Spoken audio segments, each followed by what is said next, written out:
Wah, cik buat apa ni cik? Assalamualaikum. Ni kita buat cakui ya. Cakui ada, pok kacang ada, pok sambal ada. Oh, apa yang special kat acik ni cik?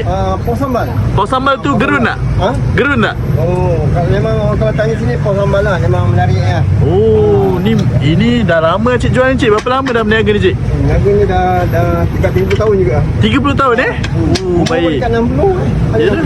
Oh, ni cakui Ni cakui. Pok sambal. Okey, harga berapa cik? 180 sen. 180 sen. Ni harga dia guys. Okey cik, bagi saya 5 ketol lah. Ha?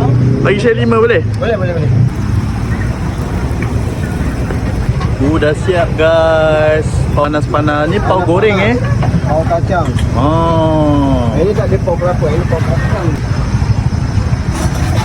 Pau kacang. Panas-panas guys. Okey, dah siap je ya? Tinggal satu lagi. Okey, baik. Dah siap. Okey, mantap. Ni RM5 je ya? RM4. RM4. Okey, baik. Saya makan-makan dulu cik ya? Okey, baik. Ini dekat pusat niagaan Bukit Baru. Setiap hari Senin tak ada. Senin kita cuti. Jam dalam pukul 11 kita buka sampai pukul 5.30 macam tu lah. Okey, baik. Masih je ya? Terima kasih. Gerun guys. Sedap guys. Rasa dia guys.